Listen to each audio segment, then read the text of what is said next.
Everyone. This is really wonderful to be able to be here with you. I'm going to give just a really brief overview of some different items to consider when you're looking at graduate programs. So actually, this list comes from a discussion that all of us here today had and really trying to think of what are some key things that we thought are important to consider. A lot of them are maybe kind of obvious, but some of them maybe not quite as obvious. So we're going to walk through each one of these in our presentation today. And then at the end, we'll be open for questions on them. So I'm not going to go through and describe each one in detail because that's what we're going to do as a panel. So take it away. All right, good evening, everybody. In this first slide, I wanted to quickly touch on the need to have a professional direction. When you're considering a graduate program, what profession or industry are you actually trying to get into? If you are unsure, I would consider holding off on starting a program before you truly are decided. A graduate program is designed to prepare you for a certain professional outcome that you've already identified, right? So in a lot of ways, a graduate program is almost like a tool, right? You have to know how you want to use the tool before you go out and actually acquire it. You have to understand that various professions and industries will require, they may have a required or preferred academic qualifications that they want you to have. And if you're not sure on what you want to do, how would you actually go about deciding on the right program for you, right? If you're unsure of your professional future, you're taking a huge risk and a huge gamble because you're hoping that it's going to work out for you in the end when you do figure it out. And that can be, quite consequential if it doesn't necessarily go your way. Thank you. Hello, everyone. And so along with what my colleague was describing about determining what professional career aspirations you have, it's also important before you start considering a graduate degree, if you want to consider a master's versus a doctorate, and really putting in your homework with reaching out to professionals and or scholars who you want to pursue. If it's a master's that you want to pursue, then think about what program that offers for you. And then also ask if you were to decide to pursue a master's degree as a graduate program, if there is a pathway for you to then extend that into a doctorate program or vice versa and pick up a master's on your way to a PhD. So you want to make sure you give yourself the best opportunity in order to decide between the two graduate programs that are potential for you in alignment with your professional degree aspirations.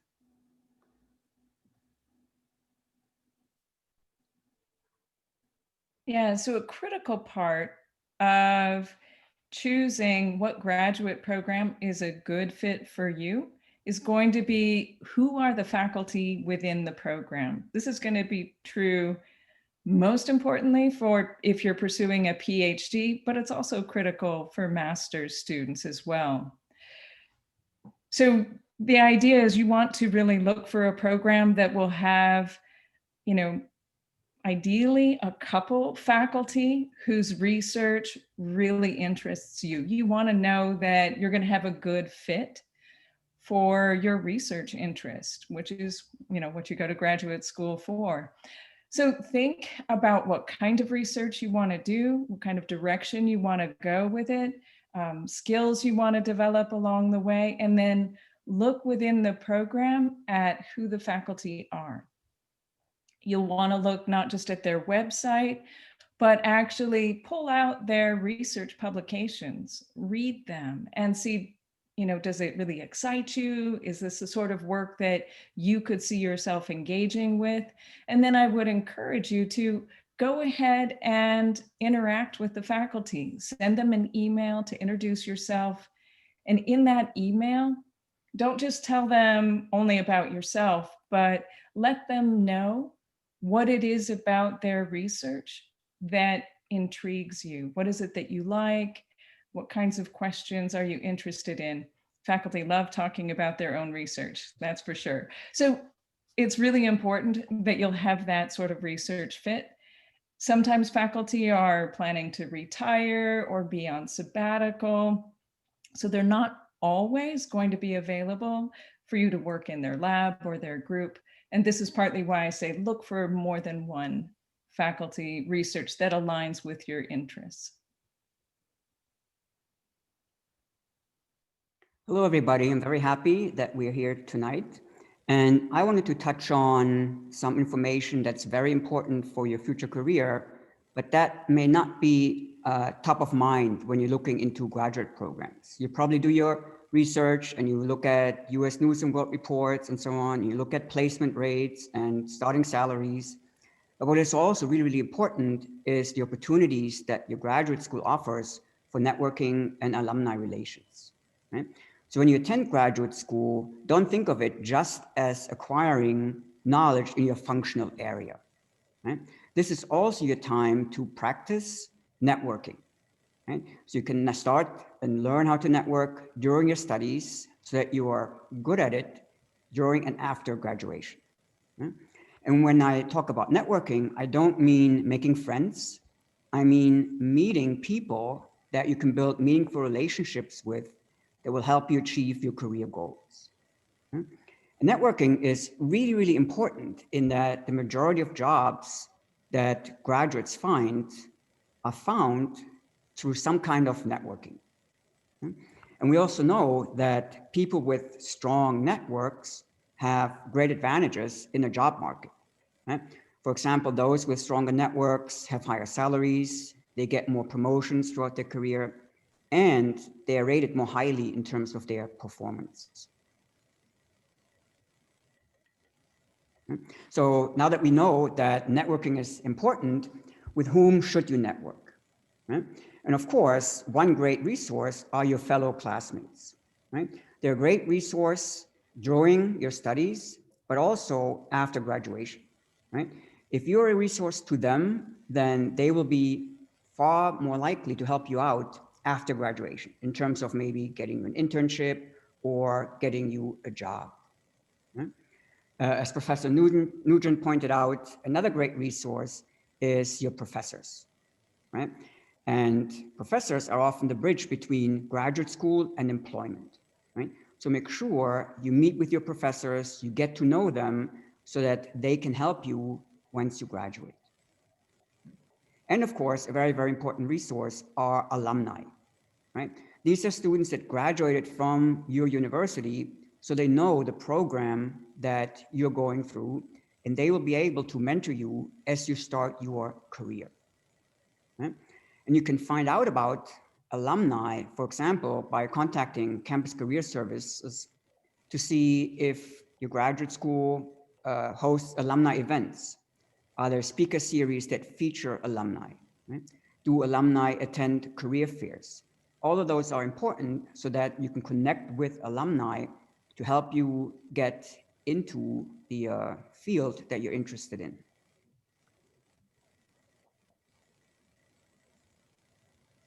So how do you know that a graduate school has a strong alumni network, right? If you're looking at master's degree for your graduate degree, look at the size of the alumni network, right? Look at where they're located globally and try to find out how much they donate to the graduate school. Because clearly the happier they are with the graduate school, the more connected they feel to the graduate school, the more generous they tend to be. If you're interested in pursuing a PhD degree, look at the size of the alumni. How many PhD students have graduated from that program? Right? Where were they placed? Do students find a job, and do they find a job in well-respected universities? Right? And also look at whether there's a lot of research collaboration going on between the faculty and the PhD students, or even between two or more PhD students themselves. Another important aspect when you're looking at master's and PhD programs is whether or not universities offer fellowships or any source of funding. So for PhD applicants, it's great for you to ask institutions you're looking at if they offer fellowship packages and specifically how many years of support do they offer. I will note here that it is common for master's programs that the applicant does pay for their program. And so that is mostly standard. You might find specialized programs that do have fellowships, but largely speaking, master's students pay for their own program. So for doctoral programs with fellowships, it's great to ask how many years of support and also the specific type of funding. So how are these fellowships constructed and what do they consist of? Are they a combination of stipends and employment? And if it consists of employment, what type? Are you going to be a teaching assistant, a researcher? What kind of experiences are you going to gain in the program? And really, how many hours are you required to work? Because it's important to have a balance between your studies, but also make sure that you're fulfilling your fellowship requirements. And most importantly, does the fellowship meet the international student minimum requirement annually? Usually institutions you might find cover for the student, but they may or may not cover a spouse or a dependent. So it's great to distinguish those factors when you're looking at different programs.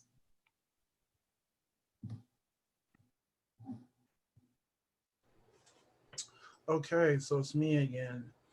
I want to talk about student resources. So when you are looking at different graduate programs, it is very important to look at the different resources that are going to be available to you. So outside of your faculty support, what staff and program support are the schools you're looking at offering you?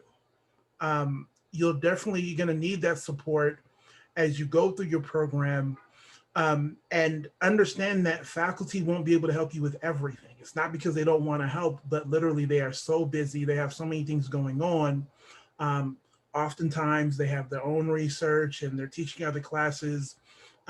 So the type of attention and some of the detailed questions and concerns you may have, they're not ideally placed to handle those types of questions or concerns. So for example, students may need help with finding internships or other different professional development opportunities. Some programs may have, for example, internship coordinators. At UCR in the School of Public Policy, for example, they have an internship coordinator, and their job is to help their students, whether they're undergrads or graduate students, find different internships. So you're not on your own, and other different professional development opportunities, whether they're conferences or job shadowing opportunities, those types of things. Some programs actually have folks who are helping you connect with those opportunities. You may need academic support, right? That requires a lot of detail and attention. So maybe you need help with writing, or maybe you need help with math because you're doing, you're using data and you have to analyze stats and whatnot, and you need additional support. Well, if your programs that you're looking at can't offer you that type of support, where are you going to get it from? It could be very costly and expensive outside of the cost that you're already paying for your program if you have to seek that elsewhere. So you definitely want to look at what type of academic support do they have for you. Heather just mentioned funding, right? I know there could be a lot of concerns with the type of aid you may get and the type of funding that may be available to you, especially when you look at some of the international areas that you have to pay attention to.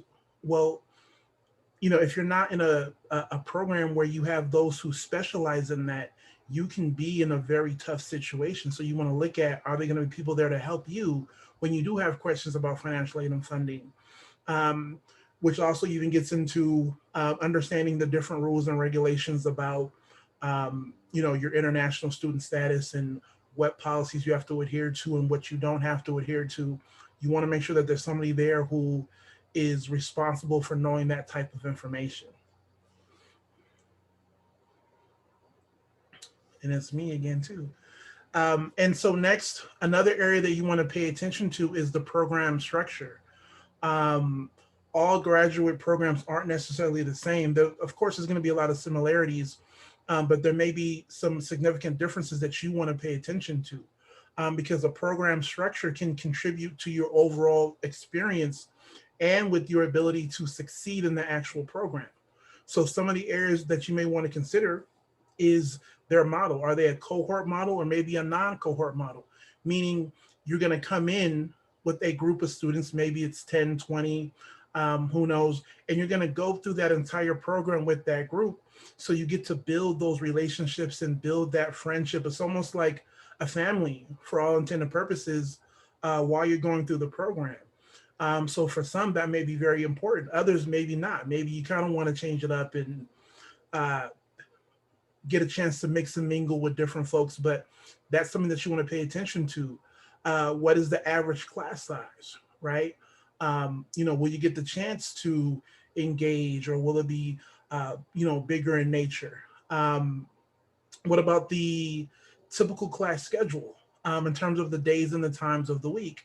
This can be important, especially if you have families or other obligations as far as when you're expected to be available. That can be very important, especially if you know you have to work or take care of family members.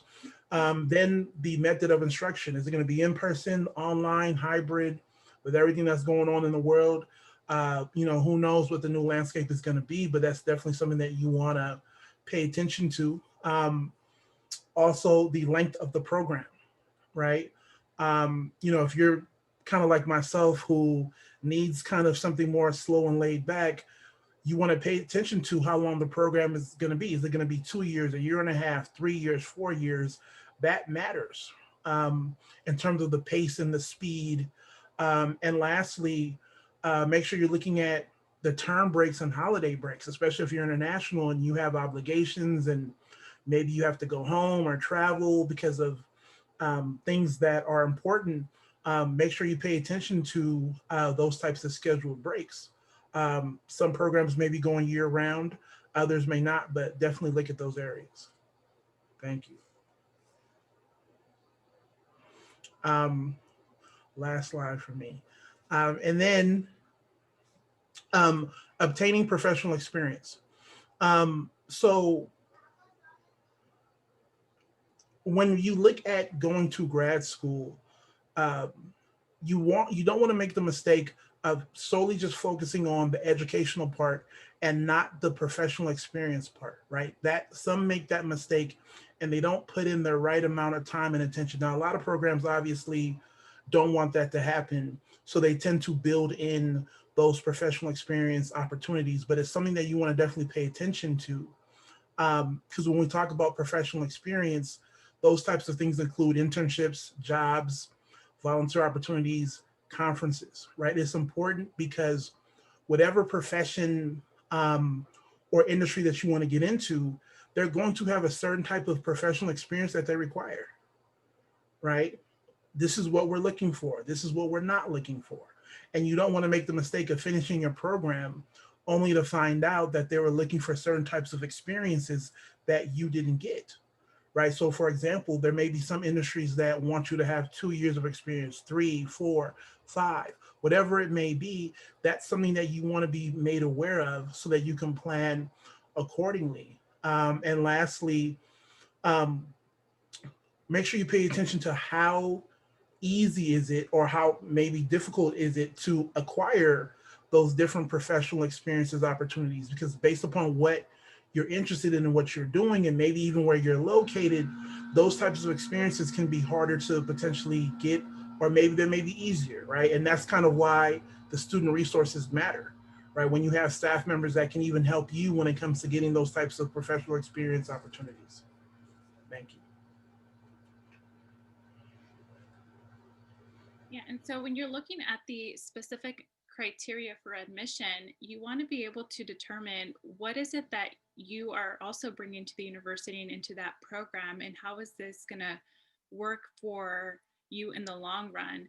What specific grades and exams are they requiring for you in order to fulfill? So are these things that you can start working on right now in your degree where you're at? Can you start working on improving those grades or getting the adequate GPA that you need specifically for a master's or a PhD program? Some of them have higher, slightly GPAs required. And then also, in order for you to maintain admission within that program, what is the minimum GPA requirement for you to be a student in their master's or doctorate program? Getting yourself prepared along the way is incredibly important. So we highly recommend that you begin to establish connections with faculty and or professionals in your universities right now so that you can begin to pull for letters of recommendation.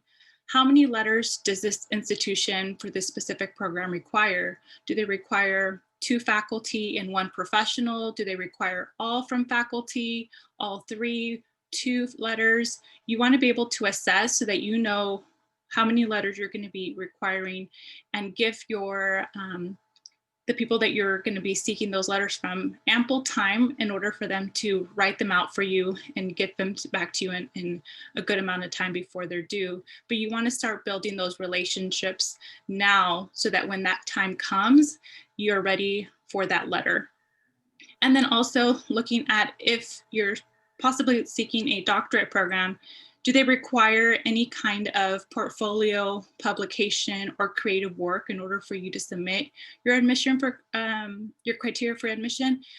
I know a couple of them here in the UC system require a portfolio or a research paper that maybe you worked on for doctorate programs. So if you're going to go straight into a doctoral program, you want to make sure you prepare yourself with the adequate information for that.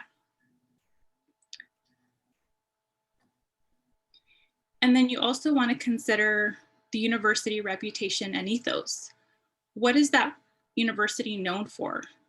How many publications in that specific field have they generated? For PhD programs, how do they support the professional development conferences that students are presenting at, symposiums? Do they require a postdoc? And do they have positions for postdocs if you're pursuing a PhD program?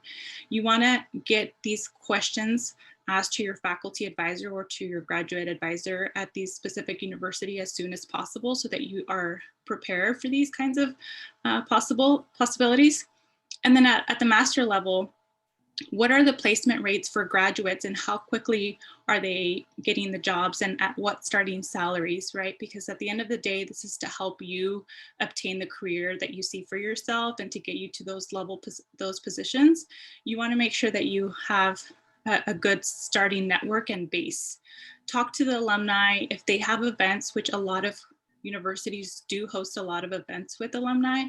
Get into building that network of getting to see how you can build off of their relationships or build off of their experiences. Start Googling some of their profiles and seeing where you can find yourself a good connection so you can start reaching out to them.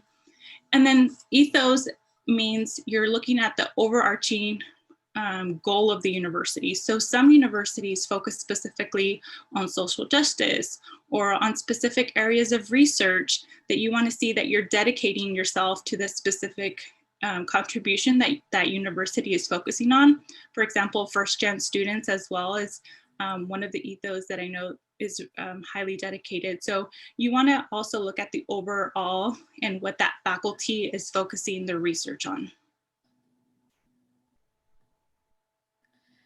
We would be remiss if we did not mention what UCR has to offer for graduate programs. We have a myriad of master's and doctoral programs to choose from, and we wanted to share with you the link to our graduate program pages so that you could read more about what we have to offer. Specifically, do we offer just master's or PhD in a particular field, and can you earn that master's along the way? So there are individual departments with staff contacts, much like myself, that are program coordinators that are readily available to talk to you about their specific program, as well as admissions criteria. Do we require the GRE? What about the writing sample? I'll tell you something that's really great in our Graduate School of Education that happened this year is we did get rid of the GRE requirement. And so we're very excited about that and promoting equity and really just taking down those barriers for admission to welcome the students that we really hope to serve. We encourage you to reach out to staff support for clarification on any of that criteria that you might be unclear about, or if you have any concerns. While we are not on campus working, we all are still at home, available, working full time to assist you. So please We encourage you to review the programs listed here on this website and reach out to staff for further assistance. UCR does offer fellowships. They vary by the individual departments and programs, but we do offer varying degrees of fellowships. It could be anywhere from 1 to 5, maybe even 7 years, depending on the program. So I encourage you to, again, reach out to that staff contact to ask those questions and make sure that you understand what is typically offered, and then if there's any additional financial component you need to be aware of to prep. A little bit more about what UCR has to offer. So some of these items my colleagues kind of touched on of what you should be looking for. And certainly UCR has a lot of great things to offer. So specifically for graduate student affairs, we have this wonderful support program under a large umbrella called Grad Success. And within Grad Success, we offer Graduate Writing Center. So we don't share with undergraduates. They have their own support services. This is unique to graduate students. And they offer 1-hour consultations to grad students that need writing assistance. So great service to everyone enrolled. We also offer, Grad Success also offers professional development and social events.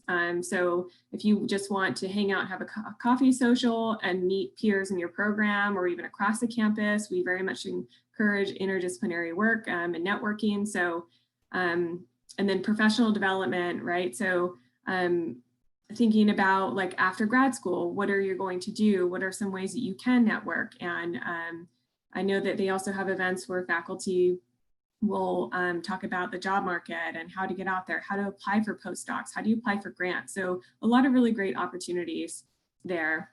They also offer a teaching certificate program. Again, these services are included as part of the tuition, so take advantage of them. If you want to learn more about teaching in a graduate setting or at a university setting, then they have this great certificate program. There's also a mentor program where you can, an incoming graduate student can be a mentee, and then down the line you can also be a mentor. So there's an opportunity for you to give back later, but also benefit from it as an incoming student. They also offer quantitative and qualitative research support. So Victor mentioned, how are you going to get academic support? What if you need help with stats? Grad Success offers quantitative and qualitative research support for students in all of our disciplines. So they're there for you running workshops. They can answer questions as they come up, and specifically can help with the stats programs that we provide our students. And if you want to read more about Grad Success and take a look at those events and these services in more detail, we have this website listed here for you to check them out. And then just highlighting some larger campus resources. There are a lot. We certainly could not fit them all in this presentation. We would take much longer, but just some highlights. We do offer graduate housing. So if you're interested in just housing with other graduate students, that is available. Of course, we have the International Affairs and Scholars Office who put together this presentation, and they are there to help international students. And we also have a myriad of mental and physical health services on campus. We have something called The Well that is really about it's your physical, it's your mental, it's really kind of the whole person, and wellness activities for our students, and of course counseling services for everybody that's enrolled. So this concludes the formal portion of our presentation. We will leave it open to a Q&A from the audience. So I know we have a few questions already submitted, but as you think of them, please feel free to continue to place them in the chat and we will answer them aloud. So the first question we have by Lynn, are research-based programs more suitable for full-time students than course-based programs? It's a good question. Would any of the panelists like to address that? Lynn, could you please clarify what you mean by research-based versus course-based programs?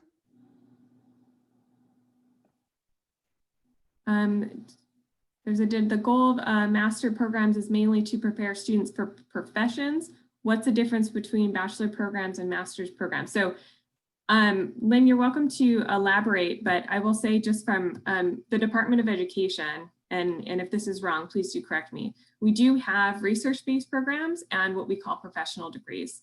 So for example, we have Masters of Education programs that are designated for specific industries. So the intention there being that we have a minimum of 9 classes or 36 units for degree completion plus a capstone requirement.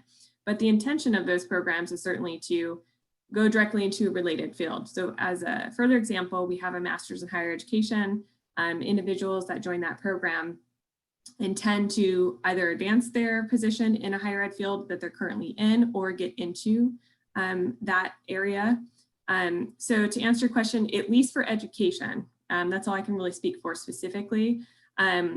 Those programs that are geared towards professionals can be complete on a more part-time basis and have more flexibility in education. And then the research-oriented programs do typically yield more full-time students.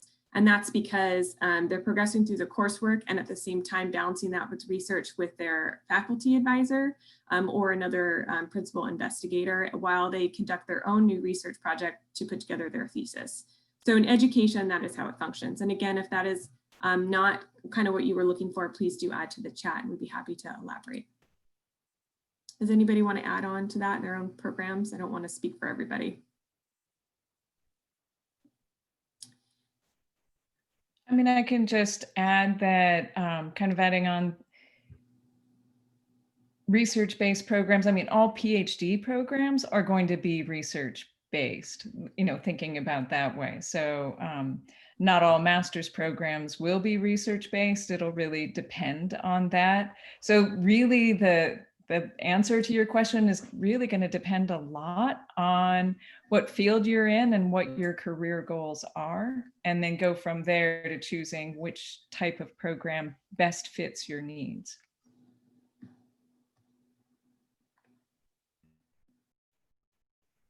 Oh, hi, I'm Lynn. The question I just asked about the research-based programs versus course-based programs, because I noticed there are some differences between different master programs. For example, some master programs only require students to take some classes and then you can graduate, while others require you to write a thesis or to do a project. And that's why I asked the question about the research-based and course-based programs. So I want to know what's the major differences between these programs other than the course requirements and the obvious like thesis or project requirements, like which one are more suitable for full-time students. Yeah, that's why I asked question. Thanks. Yeah, so I can answer that for the business school. And usually what happens if you get a master's in science and MS degree, you do need to write a thesis. If you're going for a MBA, then you do not need to write a thesis. You may need to do an internship, but there's no thesis or research required. But both programs are very rigorous. Am I allowed to answer from engineering standpoint? Apparently, yeah. Yeah. So, I mean, if you go for a course-based master in engineering, it's basically continuation of your undergraduate studies. You take more advanced courses, right? You learn more and so on, but that's basically it. You continue taking classes. So my big preference is you should go and do something else. What does that mean? Try research, right? Do something, write your thesis. And I believe on the market, it's much more valuable in engineering if you have thesis, because thesis shows that you can think independently. You did something on your own. It's not, I mean, it's not easy to take advanced classes to finish course-based master in engineering. It's not easy. But I believe that writing a thesis demonstrates different level of skills. I hope that that helps answering your question, right? But that doesn't mean, I mean, a lot of engineering students opt for a course-based master. Why? Well, it's shorter and you know the end. The end is you take this course, that course, you finish these courses, you have comprehensive exam and you're done. Now the question is, when is your master thesis done? Right? There's how much you need to do in research, right? How much contribution you have to do, right? So I would say it's really personal decision. You can go this course-based, or you can jump into research, do something. And end is really not clear. End is when you're done with thesis versus course-based. I hope this helps. Yeah. Thank you. Thank you for allowing me to talk. Yeah, thanks a lot. But yeah, I know that research-based programs, master programs are better for doctor programs if I want to take on doctor programs later.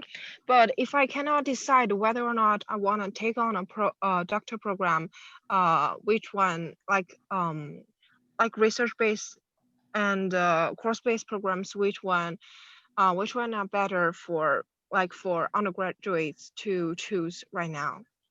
If Thanks. you're not sure, just go for a thesis-based master.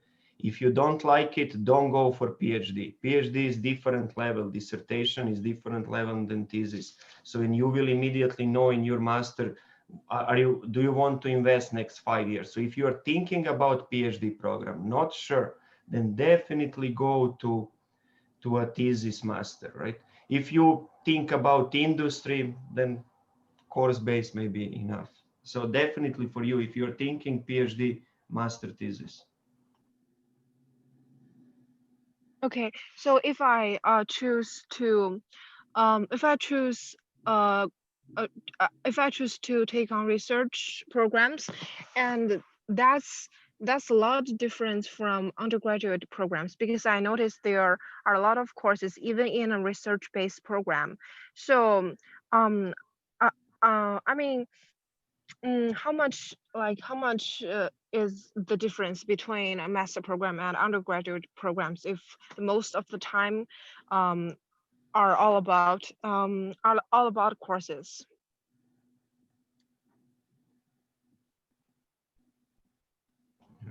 I don't want to jump into panelists, but yeah.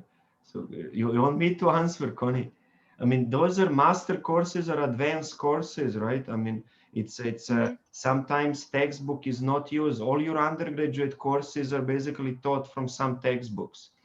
Master Yes. courses are partially from textbook, right? You have advanced books, but quite often it will be from really just published papers, very new stuff, right? Yes. Undergraduate is very fundamental. I mean, in some areas of engineering, right, that's been established 100 years ago, and that's what is taught, right? But then mastery, I mean, you may be working on a papers that and have questions and tests from a papers that were published last year or this year.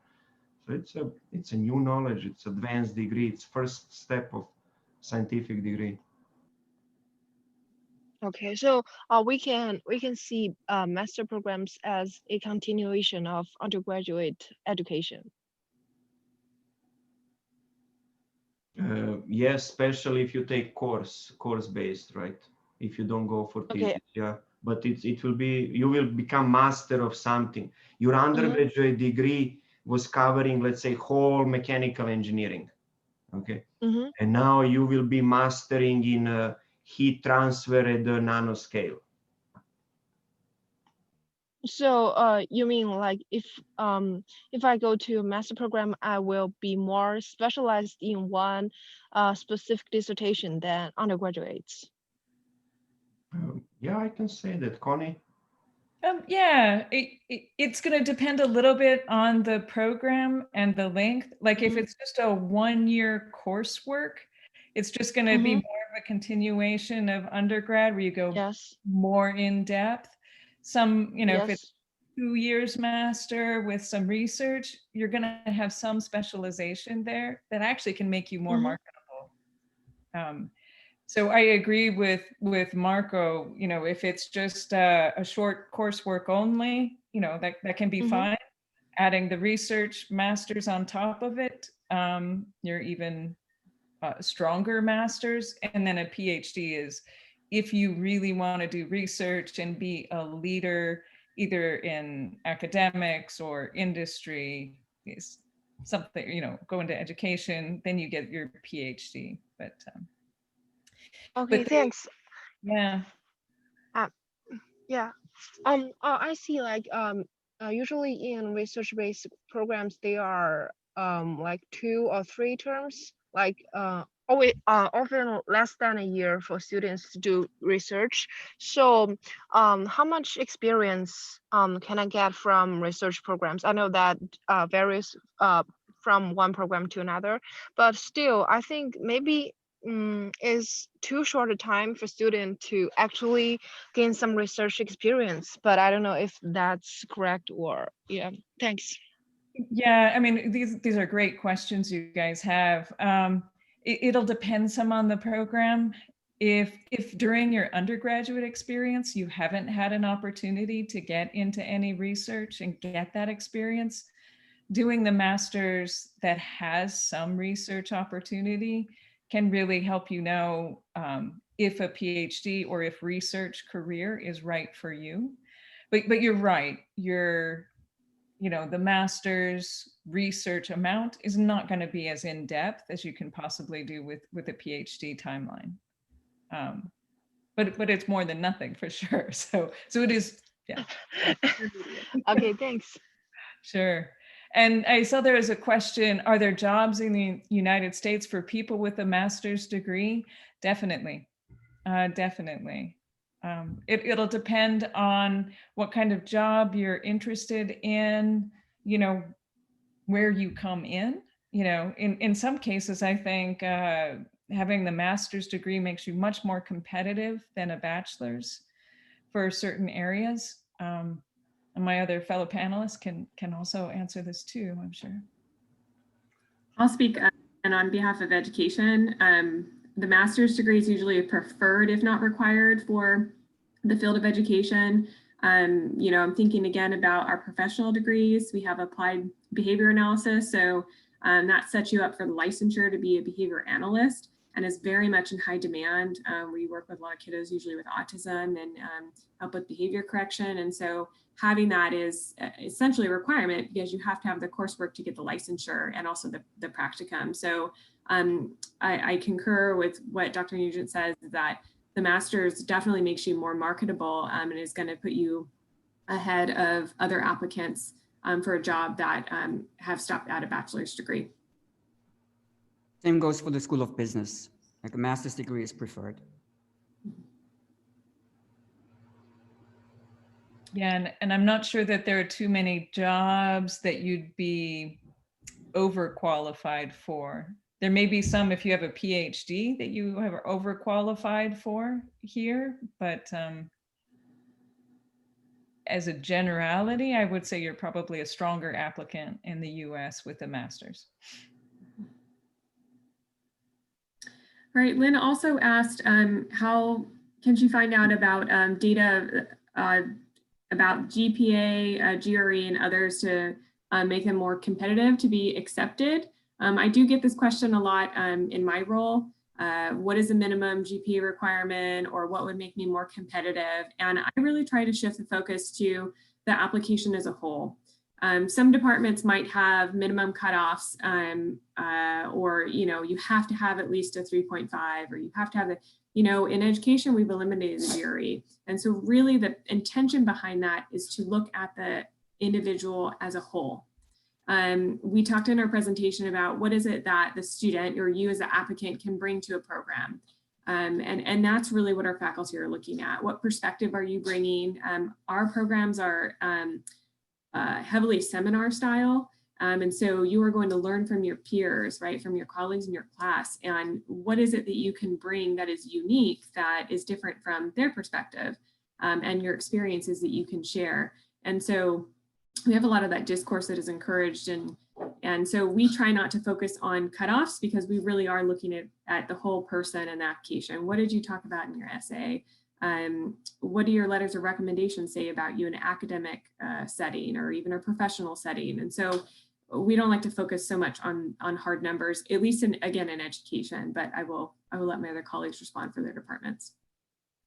I mean, and I'll agree wholeheartedly with Heather. I used to be associate dean in grad division at UCR, and we would have, all the different programs will have slightly different rubrics for what they're looking for, but that fit that Heather mentioned is really, really critical. Some programs, like if it's a PhD program, they're even looking for students to be matched with certain faculty before they get accepted. So there can be minimum bars that you have to be higher than for GPA or GRE when if the program is using standardized test scores. And in that case, contact the staff for the program and ask, you know, what that minimum bar is if you're worried about that. If you're above it, you know, then they'll let you know if for any reason your scores aren't going to at least get you in that door. After that, it's what's your fit? Are you knowledgeable about the program? And this is where your personal statement and your statement of purpose, as well as your letters of recommendation, as Heather said, these are all going to be read likely in a very holistic manner.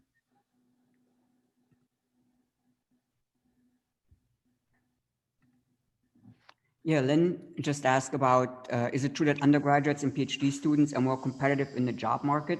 And if you should apply for PhD after graduation? It really depends on what career you want to go into. A PhD is really a degree to go into academia, to do research and to do teaching at universities. Right? If you want to go into industry, then you should go for a master's degree after the undergraduate, at least in the school of, for the School of Business. And to add to that, to the question, and you also have to understand that they're looking for a combination of your academic educational background and your actual experience, right? The problem that I see, at least when I'm sitting on different hiring committees, is you have so many people that have amazing academic qualifications, but they spent little to no time getting the experience. So you have to also pay attention to both, right? Employers, if you're looking to go into the job market, they are definitely looking for both, right? So that's definitely something that you don't want to diminish and solely just focus on the academic side of things as well.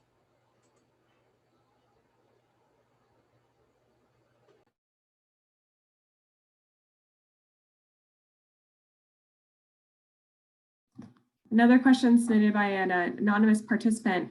If you're going to apply to a course-based program, is it important to talk about academic interest in my personal statement? It's a very good question. I know that for faculty in our programs in education, we have 2 essays, at least at UCR, for comparison. So we have a personal statement, and for us, that's really talking about your journey and kind of how that has led you to pursue a graduate degree. And the statement of purpose is where you're mentioning the academics. So that's where you emphasize the faculty research for the PhD programs or for the master's where it's relevant. For the course-based programs, again, in education, what our faculty like to see is mentioning what courses really is it a part of the curriculum that draws you to that program, and how is that relevant to your career objectives. So definitely it's important to kind of make that link, and really you're speaking to why that graduate program, why that field of study.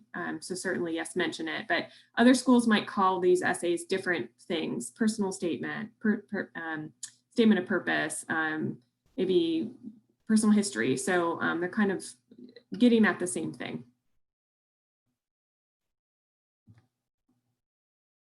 May I try to answer a question? So there is a question. I'm considering applying for programs in different countries. What is the major difference between US, UK, and Canada? All of you can hear my accent. Actually, I'm coming from Europe, right? And I could continue studying in Europe, but I selected United States. I mean, remember, we are talking about graduate degree. That's advanced degree. That is degree, right? That is, if you're going for PhD, you will be pushing thresholds of science. And still, look at the productivity, look at where innovation happens, look where startup companies are happening. It is still in United States. And there is a reason, right? So I came here, I visited, and I decided to stay. Why? Because I like the system, right? Try to open company in Europe. Well, maybe you can, right? In US, you can open it overnight, right? US is huge, right? If you don't like one state, there are 49 other states. So after you get your advanced degree, you have much more opportunities than if you go to some smaller countries. So to me, US is a still leader in science. US is still leader in technology, right? US is still the biggest, right? The most opportunities, highest paying, right? So there is still American dream. You can start with zero and you can become a billionaire. That doesn't happen everywhere. So you see, I was not born in this country, but I love it here, right? So I came to study here and I stayed. So you can say that I'm biased, but also system is so well made. Whenever you go to US university, at least after your school, you get 1 year of a working permit, right? In most programs, STEM programs, business, psychology, you get 3 years of working permit. So you finish your degree and then you have 3 years to be on a working permit. And if you decide to stay, you will get permanent residency, citizenship. So there is very good system in place to keep the talent. So Lynn, I hope I answered your question. So maybe a bit biased, but you see, I'm coming from Europe and I love visiting Europe. It's nice to visit, but if you want to live, do science, do research, do engineering, do business, right? Do everything, right? It's US. Thank you.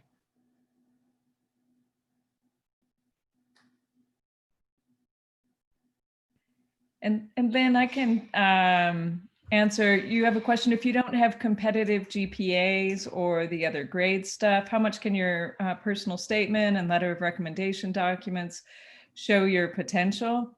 Believe me, they can really show your potential. If you have good letters of recommendation, the letter writer is going to be talking about specific situations where you're demonstrating the characteristics that a graduate program is looking for in a student.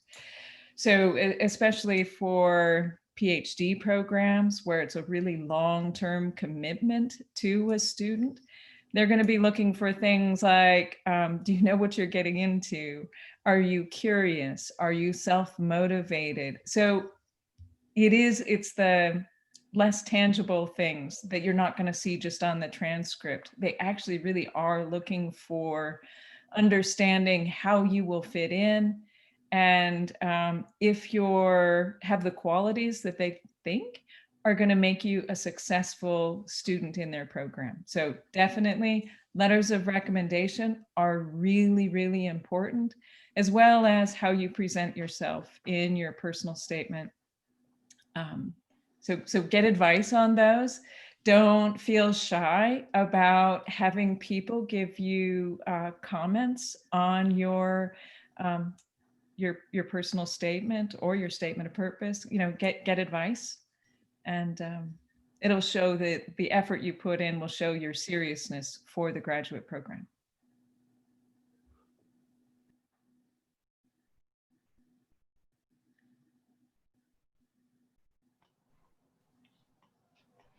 There is a question, very general question. University in the US somehow something like have universities in the US have something like certified institutions.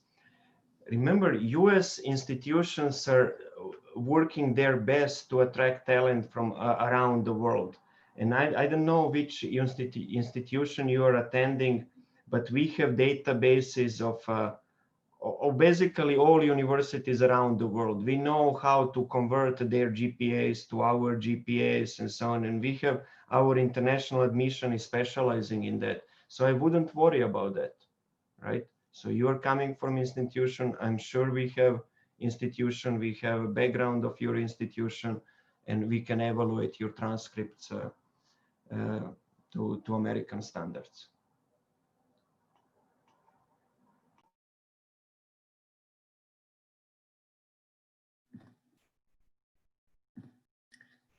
Someone asked about media and cultural studies graduate programs, and that noticed that Chaz does not have many master's programs, but you want to continue in that field. You know, not every university will be able to offer every program.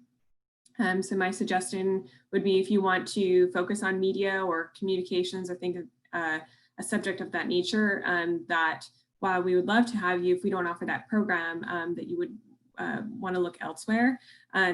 For media and communications, I know if you wanted to stay in California, the Cal States have programs usually in those fields.